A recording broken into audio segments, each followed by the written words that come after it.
स्वर और व्यंजन संधि के बाद हम आज विसर्ग संधि पढ़ेंगे। जिन्होंने स्वर और व्यंजन संधि नहीं पढ़ी वो हमारे वीडियोस में पहले स्वर और व्यंजन संधि पढ़ लें। इसके बाद आज हम सभी विसर्ग संधि पढ़ने जा रहे हैं। देखें विसर्ग संधि में क्या होता है। तो विसर्ग संधि की परिभाषा देखें।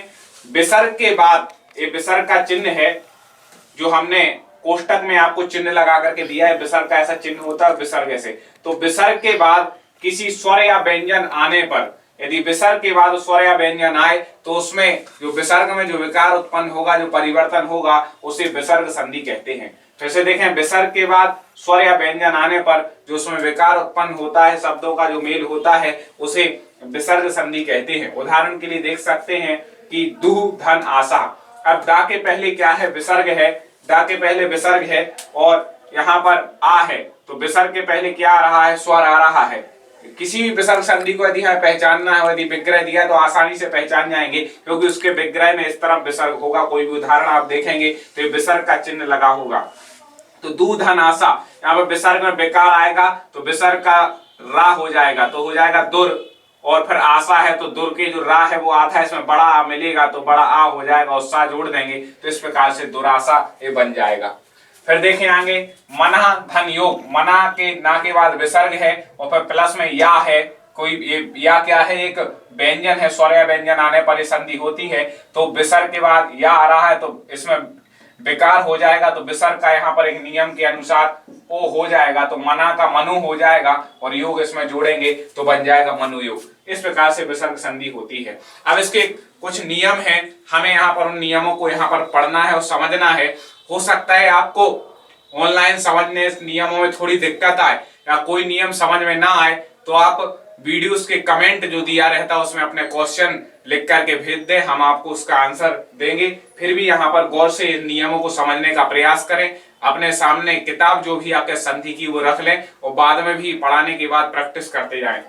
देखें नियम, पहला नियम देखें कि विसर्ग का ओ होना। पहले नियम अपन पढ़ रहे हैं जिसमें विसर्ग का ओ हो जाता है। मान लो यहाँ पर विसर्ग लगा है तो इसका यहाँ पर जैसे ओ हुआ था तो ऐसे ओ हो जाता है। अब इस नियम में देखें कि क्या बोल रहे हैं यहाँ पर कि विसर्ग के पहले यदि आ, विसर्ग हो उसके पहले आ हो, विसर्ग हो प्लस के इस तरफ विसर्ग होना चाहिए और इस तरफ उसके आ होना चाहिए, मतलब किसी शब्द में आ जुड़ा हुआ होना चाहिए। और उसके बाद मतलब विसर्ग के बाद प्लस के बाद आ या वर्ग का तीसरा चौथा पांचवा वर्ण। वर्णमाला में हम पढ़ चुके हैं, वर्णमाला का वीडियो अवश्य देख लें, समझ लें कि तीसरा चौथा पांचवा वर्ण क्या कहलाता है। वर्ग का तीसरा चौथा पांच, जैसे का वर्ग का तीसरा वर्ण होता है गाय इस प्रकार से, और पा वर्ग का पांचवा वर्ण होता है माँ इस प्रकार से। तो वर्ग का तीसरा चौथा पांचवा वर्ण या, रा, ला, वा और हा, हा इस प्रकार से इसको लिखेंगे हा। तो इस प्रकार से यदि विसर्ग प्लस के इस तरफ विसर्ग उसके पहले आ हो और उसके प्लस के इस तरफ आ या वर्ग का तीसरा चौथा पांचवा वर्ण या, रा, ला, वा, हा हो तो विसर्ग का ओ हो जाता है। जो यहाँ पर विसर्ग था इसको ओ में परिवर्तित कर देते हैं। ये तो परिभाषा हुई, आप उदाहरण से समझे अच्छे समझ में आएगा। जैसे तपा प्लस बल, तो तपा में पा में क्या होगा? प्लस के इस तरफ विसर्ग आ गया, इसके बाद बा आ गया। बा क्या है? पा फा बा। पा वर्ग का तीसरा वर्ण है, क्योंकि यहाँ पे अपन ने क्या कहा कि पहले विसर्ग होना चाहिए। विसर्ग के पहले आ, तो देखें विसर्ग है, ये विसर्ग का चिन्ह है, ये विसर्ग हो गया। पा में क्या छुपा हुआ है? आ छुपा हुआ है। तो आ हो किसी शब्द में, उसके बाद विसर्ग हो और उसके बाद तीसरा चौथा पांचवा वर्ण होना चाहिए। तो यहाँ पे बा तीसरा वर्ण है पा वर्ग का, तो विसर्ग का क्या हो जाता है? ओ। तो अपन तपा का ओ कर देंगे विसर्ग का, तो हो जाएगा तपो, और ये बल जोड़ देंगे तपोबल। हमें विसर्ग संधि में विसर्ग में विकार उत्पन्न करना है, इस तरफ के उसमें परिवर्तन नहीं करना है। बा में कोई परिवर्तन नहीं होगा, हमें विसर्ग में परिवर्तन करना है, तो तपा का हो जाएगा तपो। ऐसे देखें मनः प्लस रथ, तो अब यहाँ पर विसर्ग में परिवर्तन करेंगे, रा आ रहा है। यहाँ पे बताया कि यारा लावा अंतस्थ जो व्यंजन उसमें से कुछ आना चाहिए, तो रा आ रहा है तो विसर्ग के पहले आ है और फिर इसका रा आ रहा है तो उसका ओ करना है, तो मना प्लस रथ तो हो जाएगा मनोरथ। अब मान लो ये नियम भी किसी को याद नहीं है, लेकिन कहीं पर दिया है कि तपा प्लस बल में कौन सी संधि है, तो हम पहचान जाएंगे कि तपा में यहाँ पे विसर्ग लगा है, मतलब विसर्ग संधि है। अब इसका मान लो ने बताया तपा प्लस बल, इसका आप संधि करके बताओ, विग्रह दिया है तो अपन इससे लगा लेंगे कि तपा बल तो कोई शब्द होता नहीं, विसर्ग का रा करेंगे तो भी कोई शब्द नहीं बन रहा, तो तपोबल एक शब्द होता है। तो उसको लगा देंगे। ऐसे मना धनरथ तो अपन कर देंगे मनोरथ। इतना भी यदि हमें कोई शब्दों का ज्ञान है तो अपने आप ही हम संधियां कर सकते हैं। दूसरा देखें, इसका एक अपवाद है, इसी नियम का एक अपवाद है कि पुनः एवं अंत में विसर्ग जो है, पुनः प्लस अंत में विसर्ग हो जाता है, मतलब वही का वही रहेगा। देखें कैसे, पुनः प्लस जन्म तो हो जाएगा पुनर्जन्म, यहां पर विसर्ग का रा हो जाता है, ऐसा लिखना चाहिए, पुनः प्लस जन्म। अब यहाँ पे पुनः है, इसका रा हो गया तो रा की जो रेप है वो ऊपर चली गई इस जा पे, तो हो गया पुनर्जन्म। मतलब यहाँ पर नियम तो ये बताया, जा रहा है, चा छा जा तीसरा वर्ण है, इसके इस तरफ आ भी है और विसर्ग भी है, जो हमने नियम पढ़ा उसी से मिल रहा। लेकिन ये क्या है, दो शब्द ऐसे हैं पुनः और अंतः कि इनके बाद यदि ये नियम बने तो लेकिन उसका रा होगा, उसका ओ नहीं होगा। तो पुनः प्लस जन्म पुनर्जन्म, और दूसरा इसका है अंतः प्लस धान तो अंतर्धान, अंतः प्लस धान तो इस प्रकार से हो जाएगा अंतर्धान।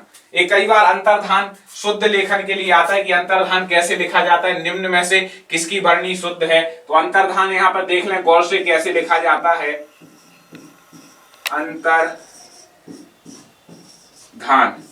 इस प्रकार से हमें अंतर्धान लिखना है। इस बात का विशेष ध्यान रखें, ये लिखा है अंतर्धान, ये शुद्ध वर्तनी है, उसका ध्यान रखें। इसके बाद देखें अंता प्लस धान तो यहाँ पर विसर्ग हो जाएगा अंतर्धान। और जो रेप होती है तो जिस शब्द में रेप लगी उस शब्द के पहले रा का उच्चारण होता है। जैसे ना में रेप लगी है तो ना के पहले इसका उच्चारण होगा पा के बाद, तो अपन पढ़ेंगे पुनर, पुनर पढ़ेंगे, इसको ऐसा नहीं पढ़ेंगे पुनर, पुनर पढ़ रहे मतलब इसमें रेप नहीं लगानी है, गलत लगा दी, ऐसे रेप लगेगी, मतलब पुनर पढ़ेंगे। किसके पहले रेप है, जा के पहले है और ना के बाद, तो पढ़ेंगे पुनर्जन्म। ऐसी अंतर्धान तो यहाँ पे अंतर ता के बाद यहाँ पर रेप पढ़ेंगे और धान, तो इस प्रकार से हो जाएगा अंतर्धान। अगला नियम देखें, विसर्ग का रा होना। अगला नियम है कि जो विसर्ग होता है, ये विसर्ग का जो चिन्ह होता है उसका रा हो जाता है।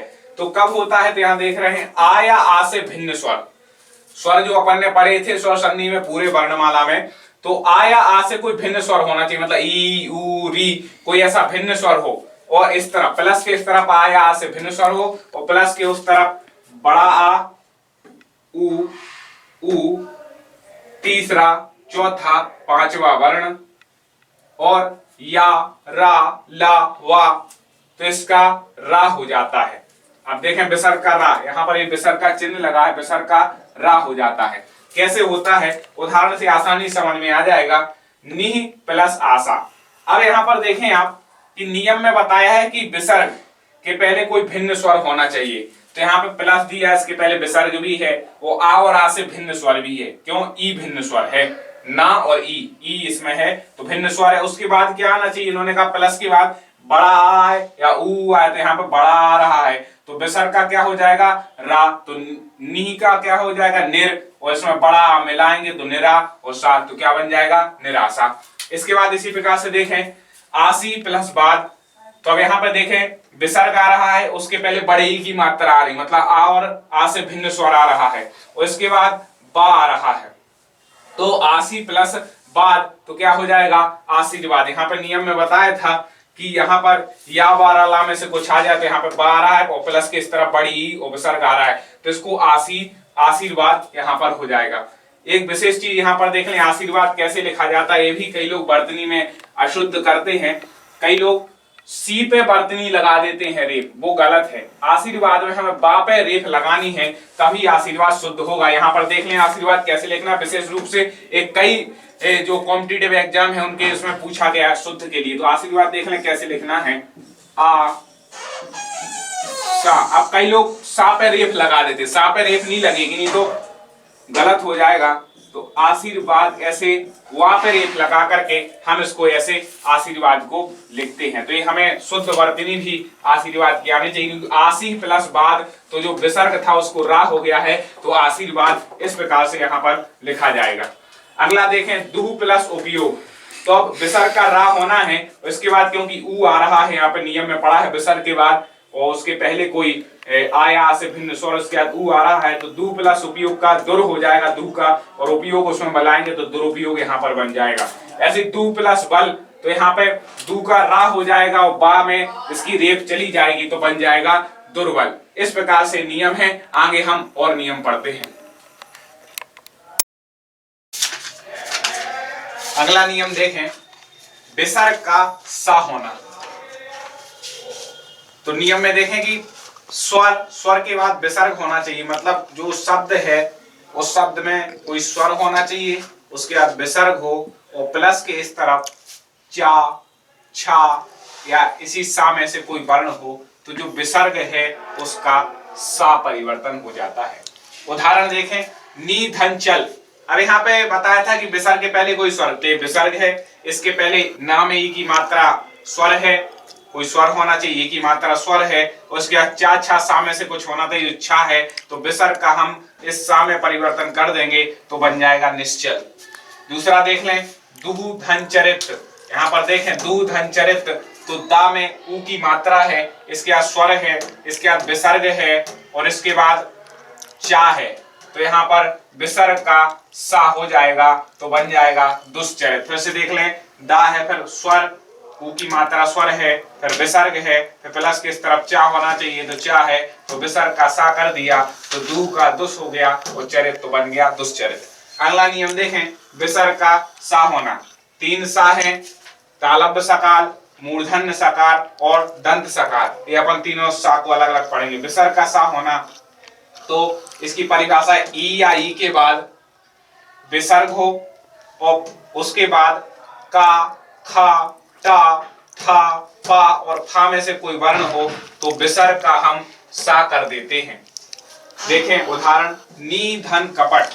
अब यहाँ पर देख लें कि विसर्ग है, इसके पहले कहा ई या ऊ हो तो विसर्ग के पहले क्या आ रहा है, ई आ रहा है। विसर्ग हो उसके पहले ई या ऊ में से तो विसर्ग के पहले ई की मात्रा आ रही है, ना और ई इसके लिए तोड़ेंगे तो ना और ई, तो ई की मात्रा आ रही है, इसके बाद विसर्ग भी आ रहा है और बाद में का, खा, टा, ठा, पा और फा में से कुछ होना है तो का आ रहा है, तो इसको अपन को सा में परिवर्तन करना है तो नी का अपन सा में परिवर्तन कर देंगे तो हो जाएगा नी धन कपट, तो नी का हो जाएगा निष्कपट, तो इस प्रकार से निष्कपट बन जाएगा। दूसरा उदाहरण देख लें कि नी धन प्राण। अब यहाँ पे ना विसर्ग है, इसके पहले ई की मात्रा है और प्राण है तो हो जाएगा निष्प्राण। इस प्रकार से यहाँ पर ये हो जाएगा। तीसरा नियम देख लें, विसर्ग का सा होना, ये दंत सकार कहलाता है।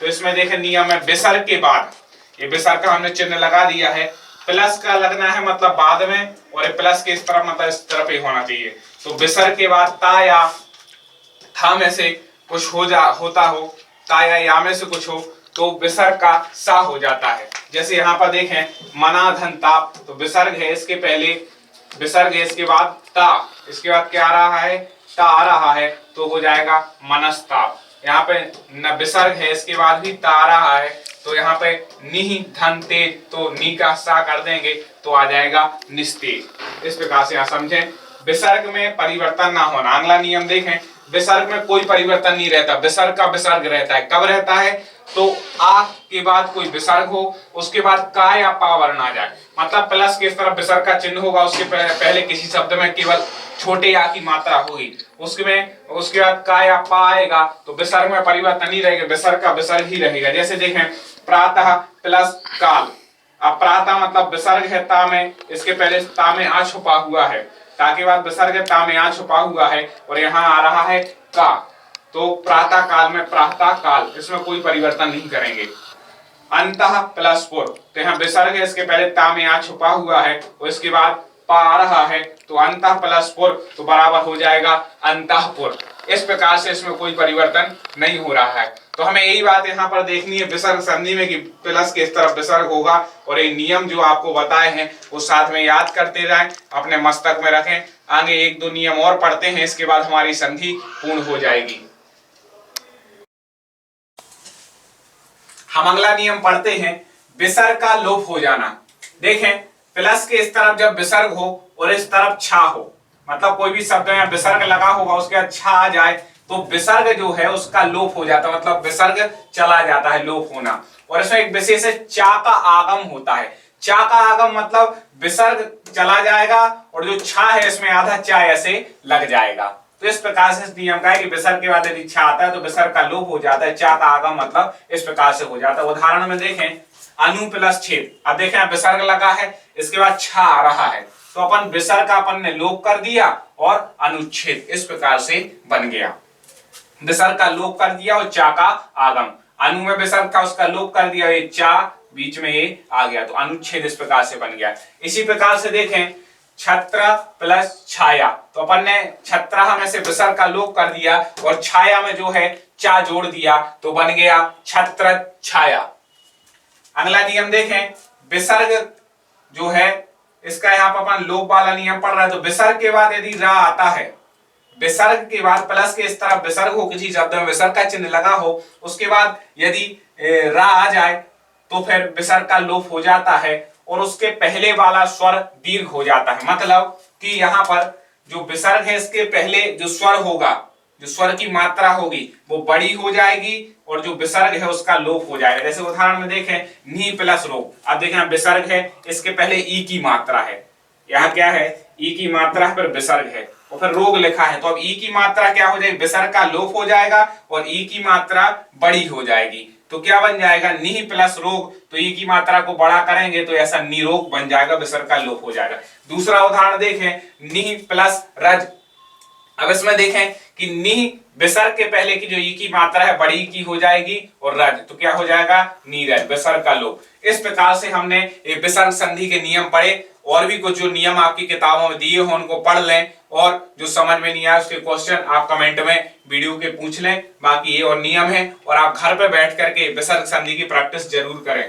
अब इसके बाद कुछ हम और इसके विसर्ग संधि के उदाहरण देखते हैं, कैसे पहचानना है कि विसर्ग संधि कैसे होगी। जैसे यहाँ पे एक दिया वयः प्लस वृद्ध, अब देखें यदि कहीं विग्रह दिया है तो हम आसानी से पहचान सकते हैं कि यहाँ पर विसर्ग संधि है। क्यों? क्योंकि वयः यहाँ पर विसर्ग का चिन्ह लगाई, प्लस के पहले जहां भी विसर्ग का चिन्ह लगा होगा विसर्ग में तो समझ लेना विसर्ग संधि है। अब इसको मिलाएंगे तो अपन ने एक नियम पढ़ा था कि विसर्ग के बाद यदि वा आ जाए और इसके पहले आ हो तो विसर्ग का ओ हो जाता है, तो वया वृद्ध का हो जाएगा वयो वृद्ध।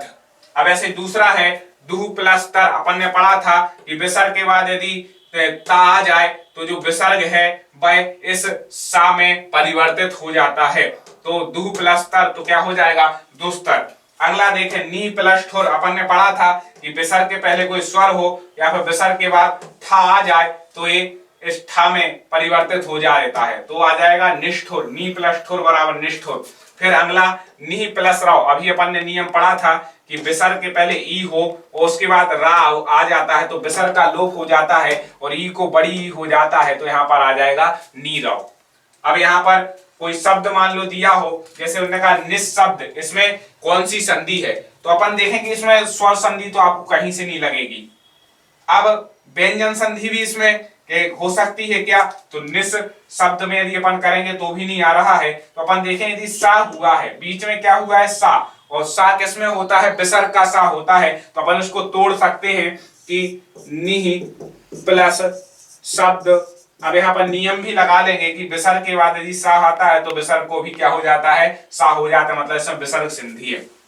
एक अपन ने नियम पढ़ा था कि कुछ शब्द ऐसे हैं जिनमें क्या होगा विसर्ग का लोप नहीं होगा, तो पयः पान में पयः प्लस पान, इसको ऐसे ही लिखा जाएगा।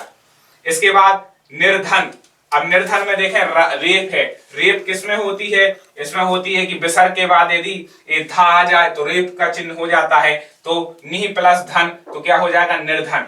ऐसे निष्पाप, यहाँ पे सा का चिन्ह है बीच में तो नी प्लस पाप हो जाएगा निष्पाप, और पुरोहित में यहाँ पे ओ हुआ है विसर्ग का तो पुरः प्लस हित, तो विसर्ग का ओ हो जा करके पुरोहित हो जाएगा। इस प्रकार से हमने व्यंजन संधि पढ़ी।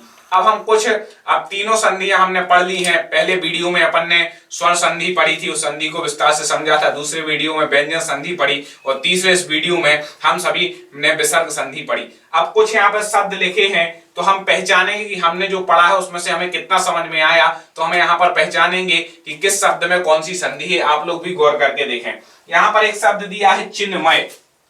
अब देखें चिन्मय में हमने शॉर्ट ट्रिक बताई थी व्यंजन संधि को स्वर संधि को समझने के लिए कि एक मात्रा हो तो गुण स्वर संधि, दो मात्राएं हो तो फिर होती है वृद्धि स्वर संधि, और या व राला के पहले कोई आधा शब्द हो तो होती है यण संधि। इस प्रकार शॉर्ट ट्रिक बताई थी। तो यहाँ पे इनमें से कोई भी ऐसी मात्रा नहीं दिख रही है, और अपन यहाँ पे इसको तोड़ते हैं तो अब ची मय करेंगे तो भी नहीं टूट रहा है, चिन्ह मय करेंगे तो भी पूरा नहीं आ रहा है। तो अपन ने व्यंजन संधि में पढ़ा था कि चित धन मय, तो ता का ना हो जाता है, ता था दा धा ना पंचम वर्ण हो जाता है क्योंकि उसके बाद मां आ रहा है। तो अपन चित प्लस मय चिन्मय कर देंगे, मतलब यहाँ पर व्यंजन संधि है।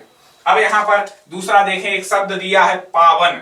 हमने एक अयादी स्वर संधि की पहचानने की ट्रिक बनाई थी कि ज्यादातर इसके उदाहरण 3 शब्द के होंगे और कोई मात्रा उसमें नहीं लगी होगी, कभी कभी लगी रहती किसी में से पवित्र इत्यादि में, लेकिन ज्यादातर उदाहरणों में। तो यहाँ पर अब अपन इसको पहचान सकते हैं, कोई मात्रा नहीं लगी तो 4 स्वर संधि तो है ही नहीं। अब एक 5वीं अयादी हो सकती है, तो अयादी में पौ प्लस अन, तो पौ का हो जाएगा पाव। हमने बताया था उच्चारण करें आप, जैसे पाव का यहाँ पर शुरू में उच्चारण मतलब आओ का उच्चारण आ रहा है, मतलब अयादी स्वर संधि है। अब हरीश, अब हरीश में देखें यहाँ पर बड़ी ई की बीच में अपन को देखना बड़ी मात्रा मतलब दीर्घ है, तो अब अपन इसको दीर्घ स्वर संधि इसमें होगी, कैसे होगी, हरि प्लस ईस, हरि प्लस ईस। अपन को शब्दों को ऐसे तोड़ना है कि दोनों शब्दों का अर्थ निकले, जैसे यहाँ पे हरि का ईस मतलब स्वामी, ऐसे हरीश। अब निधन फल, अपन ने देखा था कि निष्फल में क्या आ जाएगा, निधन फल, निष्फल, यहाँ पर सा दिया है तो विसर्ग का सा होता है, तो अपन पहचान जाएंगे कि निष्फल। अधोगति यहाँ पर ओ दिया है, विसर्ग का ओ होता है, तो अधा प्लस गति, अधा मतलब होता है नीचे, हो गति मतलब जाना, मतलब अपन नीचे की जो गति है उसको बोलते हैं अधा गति। तो इस प्रकार से तीनों हमने संधियां पढ़ी। अब संधियों के लिए मैं निवेदन करूंगा तीनों वीडियो को आप 2-3 बार देखो, जहां पे समझ नहीं आया वीडियो पीछे रिवर्स करके एक बार देख लें, जो शब्द समझ में नहीं आए बोर्ड पे लिखे होते हैं उनको समझें और अपनी कॉपी में नोट करें, विशेष रूप से नोट करते हुए। और भी जो आपको उदाहरण, जो भी आपके पास पुस्तक हो, कोई सी भी पुस्तक उठा लें, जो उदाहरण दिए हैं उससे संधि की प्रैक्टिस करते जाएं। जो हम शब्द बोलते हैं उनमें भी देखें कि इसमें कौन सी संधि हो सकती है, तो हमारी प्रैक्टिस अच्छी हो सकती है और हमारा विषय भी मजबूत हो सकता है। थोड़ी मेहनत करने की जरूरत है। व्यंजन संधि और विसर्ग संधि में नियम ज्यादा थे, थोड़ा कठिन लगा होगा, लेकिन फिर भी जो हमने शॉर्ट ट्रिक थोड़ी बताई है उसको भी देख करके आप विशेष रूप से इसका ज्ञान कर सकते हैं। बस पढ़ने की यदि हमारे अंदर इच्छा है और हमें लगता है कि कितनी कठिन हो, हम इसमें यदि थोड़ा दिमाग लगाएंगे तो वो चीज आ जाएगी। तो इस हिसाब से आप संधियों को विशेष रूप से पढ़ें, क्योंकि ये हर एग्जाम में पूछी जाने वाली चीज है। संधि आप विशेष रूप से पढ़ें। अगले हमारे जो वीडियो होंगे